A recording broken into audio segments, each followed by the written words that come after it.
শুনানিতে এসে হয়রানির অভিযোগ পুলিশের বিরুদ্ধে দুর্ব্যবহারের অভিযোগ মালদা জেলা পরিষদের তৃণমূল সদস্য মর্জিনা খাতুনের।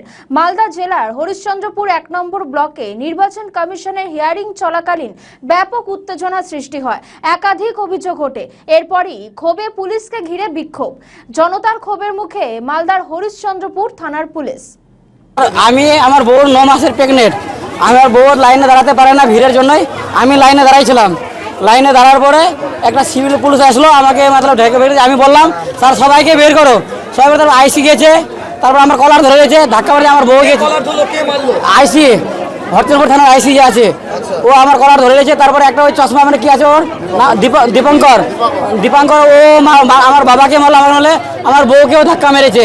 আপনার অপরাধ কি? আমার অপরাধ কিছু নাই স্যার, আমি লাইনে দাঁড়াইছিলাম আমার বউর জন্যই। আমার বউ 9 মাসের প্রেগনেন্ট, তার জন্য আমাকে আমি কিছু দোষ নাই, তার জন্য আমাকে বেড়েছে আইসি। হরিশ্চন্দ্রপুর থানার পুলিশ? হ্যাঁ স্যার, হরিশ্চন্দ্রপুর থানার পুলিশ। তার জন্য আমি বিচারের প্রশাসনের কাছে। এখন কেমন আছেন? এখন দেখতে হবে চেক আপ করে কি আছে নিয়ে আছে, দোষ ওকে দেখতে হবে। রাত মেরেছে পেটে। কোথা থেকে এসেছেন? জিদিলপুকুর। কামাল হোসেন। আমি যখন 12টার সময় আসলাম, এত ভিড় ছিল, মানে একটা ঘরে তোমার বড়ই জিপি এবং তুলসীদা জিপির একটাই প্রবেশ পথ আর একটাই বাইক পথ। এই জন্য ভিড়টা প্রচণ্ড। 2জন প্রেগনেন্ট মহিলা ছিল। আমি প্রেগনেন্ট মহিলাদেরকে বলছিলাম দাঁড়াও, আমি নিয়ে যাচ্ছি। এত ভিড় ছিল, ভিড়ের ঠেলায় ওদেরকে আমি সাইডে করে রাখলাম। ওর বর যে কথাটি আপনাকে দিল, বাইকটা দিল, ওর বর বললো যে দিদি আমি 9 মাসে আমার বউ প্রেগনেন্ট আছে, আমি নিয়ে যাচ্ছি। আমি বললাম দাঁড়াও একটু। তাই তো আমি ওদিক থেকে এখানে এসেছি। তাই তো দেখলাম যে প্রচণ্ড হারে মানে গন্ডগোল। যে গন্ডগোলটা হয়েছে এটা আশা করিনি।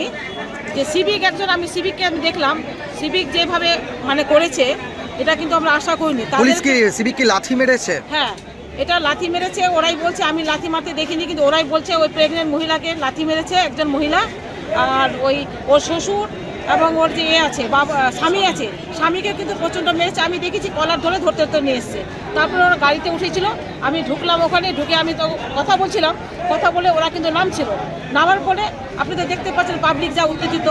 পুলিশের উচিত ছিল তাদেরকে লাইনটা কন্ট্রোল করে দেওয়ার, কিন্তু এইভাবে যে গন্ডগোল হবে এটা ভাবতে পারিনি, আশা করতে পারিনি। এটা তো শুনেন, জ্ঞানেশ কুমার যেভাবে করছে, প্রথমে তো অ্যাডমিটের কথা বলছিল, শিক্ষিত ছেলেদের অ্যাডমিটটাও মানে ইনভ্যালিড করে দিয়েছে।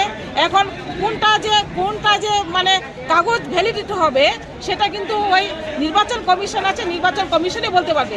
এটা বকলমে মানুষকে হয়রানি করছে। মানুষ তো শেষ হয়ে যাবে।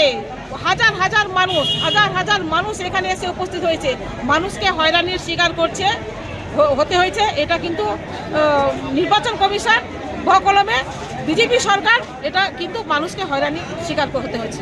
আমাদের ভিডিও ভালো লাগলে লাইক ও শেয়ার করুন, কমেন্ট সেকশনে আপনাদের মতামত জানান।